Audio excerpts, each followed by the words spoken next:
एक बार फिर दोस्तों मैं आपके सामने हाजिर हूँ आज अहीर रेजिमेंट के गठन के ऊपर एक विषय सीरियस विषय लेकर के जो सभी यदुवंशियों के दिल से जुड़ा हुआ है।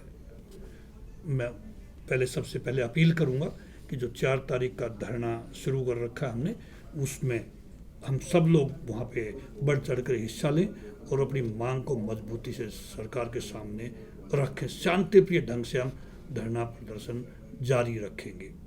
मैं बताना चाहूँगा 1857 की क्रांति, ये मैं इसलिए बताना चाह रहा हूँ कि अहीर रेजिमेंट की ज़रूरत क्यों, हमारे पास क्या फैक्ट्स हैं, हमारे पास क्या रीजन्स हैं, हम क्यों चाहते हैं अहीर रेजिमेंट।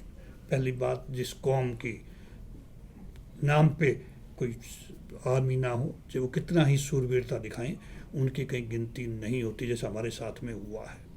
1857 की क्रांति में सूबेदार बहादुर सिंह, जिसके 6 सदस्य परिवार के शामिल थे, उन्होंने अंग्रेजों के खिलाफ बिगुल बजाया था, उन्होंने विद्रोह किया था।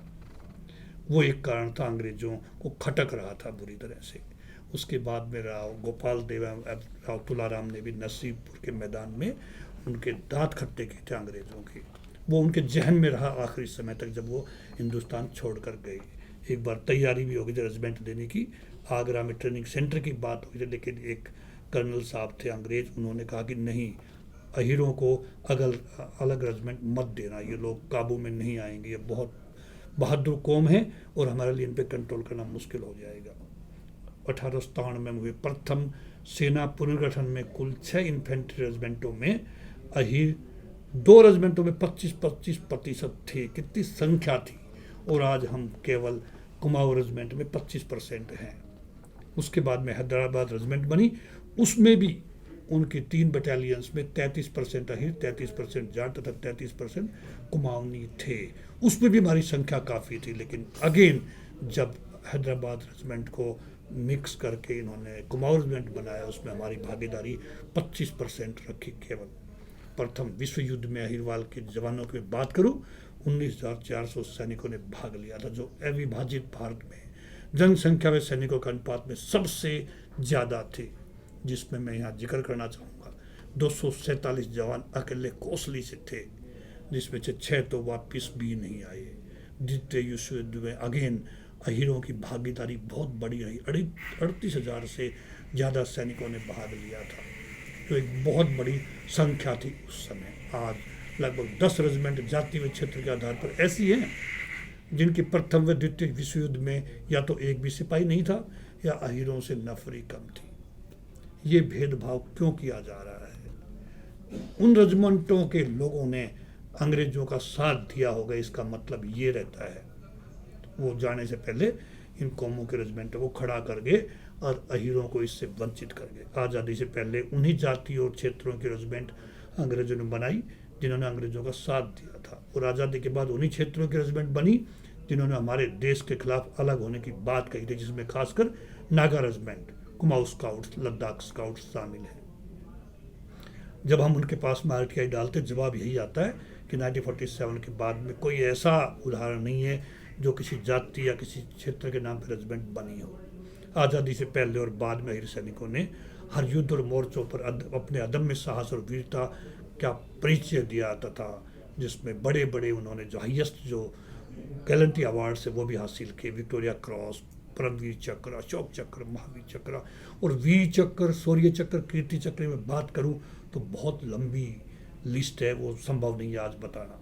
1857 का जो फर्स्ट जो युद्ध था आज़ादी के लिए, उसके में हम पराक्रम देखा हीरो की। World war 1, world war 2, 1947-8 Indo पाक वॉर, इंडो चाइना 1962 वार, 1965 इंडो पाक वॉर, 1971 इंडो पाक वॉर, श्रीलंका ऑपरेशन, कारगिल युद्ध, counter insurgency in JNK and north east. इनका अगर हम इतिहास देखें तो बहुत अहीरों ने बहुत जीवन का बलिदान दिया है। उनकी संख्या यहाँ आंकड़ा, उनकी लिस्ट यहाँ बताना संभव नहीं होगा। मैं आपको बता दूं, आर्टिलरी रेजिमेंट में 12 यूनिट प्योर अहीरों की है।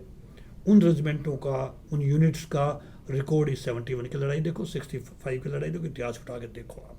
हाजी पीर की जो पोस्ट थी वो हिंदुस्तान ने छीनी थी, लेकिन बाद में पाकिस्तान को लौटा दी गई। उसमें भी सारे अहीर थे। एयर डिफेंस में भी हमारी 2 यूनिट प्योर यादव्स की है, और भी यूनिट्स के लिए हम अगर लड़ें, मेहनत करें, आगे बढ़ें तो हमें और यूनिट भी वहाँ मिल सकती है। जिस जाति या क्षेत्र में रेजिमेंट होती है उसमें उसी जाति और क्षेत्र के लोगों की भर्ती होती है। इसीलिए हम मांग कर रहे हैं कि हमारे क्षेत्र के लोगों की भर्ती कहाँ होगी जब हमारी कोई रेजिमेंट ही नहीं है। इसलिए रेजिमेंट नहीं होने की वजह से हीरो की भर्ती अब नहीं के बराबर है। ये समझो कि जो हीरो की जो नर्सरी थी सैनिकों की, वो भी धीरे धीरे सूखती जा रही है, जबकि जाति क्षेत्र के आधार पर भर्ती संविधान की धारा 14, 15, 16 का उल्लंघन है। सबको समान अधिकार है रोजगार लेने का, रोजगार में उन्नति पाने का एज पर कॉन्स्टिट्यूशन। भारतीय सेना संसार की एकमात्र सेना है जिसमें भर्ती का कोई लिखित कानून नहीं है। जब हम पूछते RTI से तो ये कन्वेंशंस पे चलती आ रही है, जो पहले परिपाटी पड़ गई उसी पे चलते आ रहे। उसी के चलते इन्होंने एक RMP formula, recruitable mail population का फॉर्मूला भी लागू किया। गुजरात में 5 वैकेंसी होती हैं, 7 जवान या 10 जवान भर्ती होने के लिए ग्राउंड में पहुंचते हैं। हरियाणा में, राजस्थान में, यूपी में अगर 5 वैकेंसी होती, 5000 बच्चे ग्राउंड में होते हैं भर्ती होने के लिए। उनके दिल में उमंग है भारतीय सेना में जाने की।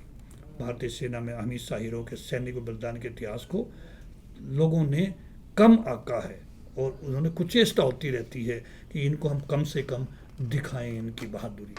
इसलिए हीरो की सैनिक परंपरा, बलिदान की परिपाटी, सैनिक इतिहास को देखते हुए हीरो रेजिमेंट की स्थापना अविलंब सरकार को करनी चाहिए।